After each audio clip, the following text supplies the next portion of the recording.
Meritin orang Melayu di Funan ini. Mereka ini sehingga kan dikenali sebagai kerajaan Meriti. Tok nenek kita ni kapalnya besar. Dah telah berpuluh-puluh, beratus-ratus kapal ada. Orang-orang Rom belajar daripada orang Melayu macam mana nak buat kapal. Orang Melayu belajar daripada Phoenician. Di mana orang Melayu? Siapakah kawan baik? Ini artifak 788 bukan. Sejarah Melayu yang disampaikan oleh Profesor Malaides Soleha Yaakob ternyata masih menjadi polemik, dan tidak hanya di negara Malaides, namun juga sampai ke negara lain. Ada seorang ahli sejarah dari negara Latin, yang juga mempertanyakan data yang disampaikan oleh profesor dari Malaides itu, yang entah mengapa tiba-tiba menjadi seorang ahli sejarah. This is Yop Latino.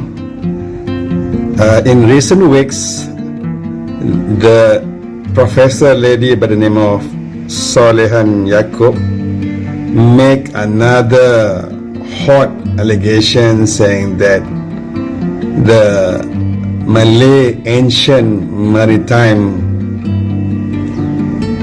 taught the Romans how to build ships.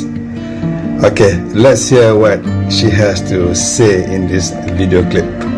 Meritin orang Melayu di Funan ini.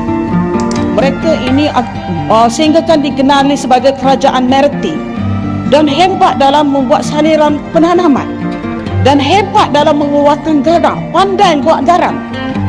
Tok nenek kita ni kapalnya besar. Dah telah berpuluh-puluh, beratus-ratus kapal ada. Sehingga tadi tulis oleh dalam artikel oleh Richard S. Ini satu artikel, banyak lagi sebenarnya artikel ada dengan saya. Saya tak boleh lah tunjuk kat sini. Orang-orang Rom belajar daripada orang Melayu macam mana nak buat kapal. Orang Melayu belajar daripada Phoenician. Di mana orang Melayu? Siapakah kawan baik? Ini artifak 788 bukan. Okay, if the ancient Malays, which is the maritime powers, had taught the Romans how to build ships, we probably should have seen the Roman ships called like the Birimes or the Tyremes or the Kinkirimes. Those are the ships that the Romans used for transportation and for the use of their navy in their conquest to expand their empire. However, I cannot find those kind of ships in Malaysia or Malaya or in Southeast Asia. There were no galleys. Those galleys are oars with single sail that had been used by the Roman military and for transportation. I wish this Solehan girl really need to quote and unquote data. She's making an embarrassment of herself in the academia area and to the whole Malaysia in general. Soleha, please don't exaggerate things, don't fabricate facts. Yeah. However, I do enjoy watching her video. Selain itu ada juga sejarawan dari negara Malaides, yang juga mempertanyakan paparan sejarah dari Profesor Soleha Yaakob. Karena terkesan hanya sebatas halusinasi dengan menggunakan ilmu cocokologi. Isu yang terkini seperti mana yang diketahui umum, ada dakwaan bahawa orang Rom mempelajari pembinaan kapal mereka daripada industri perkapalan orang Melayu. Boleh doktor terangkan sedikit? Saya minta maaflah kepada yang mendakwa bahawa orang Rom telah meniru ataupun belajar membuat kapal daripada orang Melayu. Kita terlalu gairah sangat untuk mengangkat darjat bangsa kita ini hingga kita merasakan kita telah mendahului semua bangsa di dunia ini dalam semua bidang, seolah-olah begitu. Termasuk kita lah, DNA kita lah yang paling tua, DNA kapal kita lah yang paling awal dibuat. Tapi sebenarnya apakah ini benar?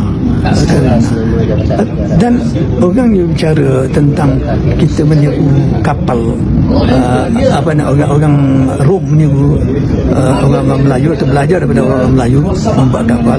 Bagaimana itu boleh berlaku? Dalam dakwaan seorang profesor itu, dia mengatakan bahawa orang Rom itu telah datang ke kawasan ini untuk belajar. Sebab apa? Sebab orang Rom tak pernah keluar daripada laut Mediterranean. Dia bukan macam orang Greek sampai ke India. Tapi masuk itu mengikut daratan. Tapi dalam zaman Rom boleh kita katakan dia belayar. Tapi pelayaran orang Rom pada masa itu adalah di kawasan laut Mediterranean. Dia tak ada yang sampai ke satu negara ini. Dan profesor ini kelihatannya mempunyai pandangan yang kurang luas, sebab dia seolah-olah menyamakan Rom Barat dengan Rom Timur, kerajaan Rom Itali dengan kerajaan Rom Byzantine yang ada di Istanbul hari ini, kawasan Istanbul hari ini. Jadi dia mengatakan dalam zaman Muhammad Al-Fatih apa semua, Muhammad Al-Fatih itu berkaitan dengan Rom Timur, bukan Rom Barat sana. Seolah-olah mereka dua-dua ini sama adanya. Jadi bila ada orang Rom yang sampai ke timur dalam zaman Rom Barat, tak ada Rom itu, tidak ada. Dia cuma kerajaan Rom pada masa itu hanya menguasai sekitar laut Mediterranean, hinggalah Konstantin menawan Konstantinopel, menubuhkan kerajaan Rom Timur ataupun kerajaan Byzantine. Jadi bila masanya pula orang Rom itu meniru, sedang dia sudah ada perahu dulu, sudah ada kapal dia untuk menyerang kawasan-kawasan yang ada di sekitar laut Mediterranean itu. Okay guys, betul ke orang Rom ni belajar buat kapal dari orang Melayu? Atau kita sebenarnya tengah overclaim level dunia Marvel? Okay, kau dengar sini. Isu baru ni sebab ada seorang pensyarah tempatan kata pelaut Melayu kita ni ajak orang Rom buat kapal perang. Bunyi dia macam sedap lah kan. Tapi bila kau tak check timeline, dia akan terus hancur lah isu ni. Rom bina kapal masa perang Punik pertama 264 sebelum Masihi. Jom Melayu abad ke-7 Masihi. So itu bukan gap 50 tahun Ini adalah 900 tahun jaraknya. Dan bukan dekat ya dek. Ini macam nak kata iPhone ni belajar dari Nokia lah buat phone guna daun pisang kan.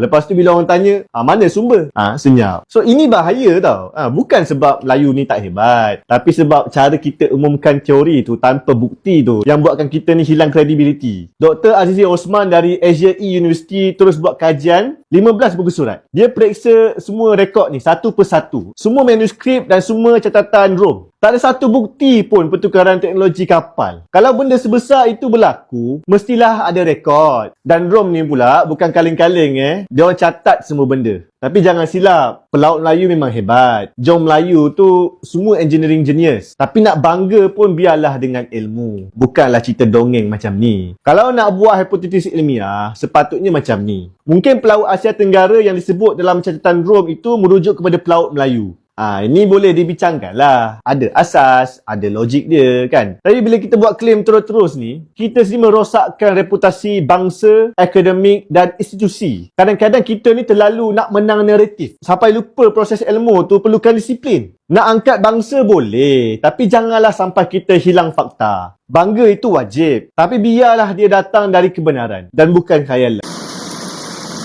Sejarah adalah ilmu yang mengkaji peristiwa masa lalu manusia secara sistematis, berdasarkan bukti atau sumber sejarah yang valid, untuk memahami perubahan dan perkembangan peradaban, serta dapat diartikan sebagai kejadian nyata di masa lalu. Atau sebagai catatan dan pengetahuan tentang kejadian tersebut, demi untuk memberikan pelajaran bagi masa depan. Sejarah juga harus objektif, karena peristiwa sejarah itu sendiri adalah fakta yang terjadi di masa lalu, yang bersifat tunggal, tidak dapat diulang, dan berdiri apa adanya. Ia bebas dari interpretasi pribadi, dan didukung bukti konkret yang memenuhi kriteria, atau kaedah-kaedah kesejarahan. Sehingga jika banyak orang yang mempertanyakan kebenaran uraian yang dipaparkan oleh Profesor Malaides Solehah Yaakob, yang tidak bisa memberikan sebuah bukti ilmiah dan penelitian serta sebagainya, maka sejarah tersebut baru sebatas interpretasi pribadi, yang belum bisa dikatakan benar adanya. Namun entah mengapa warga Malaides begitu yakin dan percaya, serta langsung menelannya mentah-mentah tentang apa yang disampaikan oleh Profesor Solehah Yaakob, tanpa mengkritisi uraian yang disampaikan oleh Profesor Solehah Yaakob, apakah itu benar, ataukah tidak.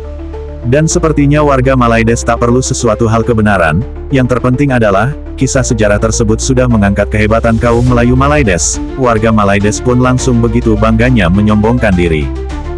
Cukup sekian video kali ini. Terima kasih, sampai jumpa lagi.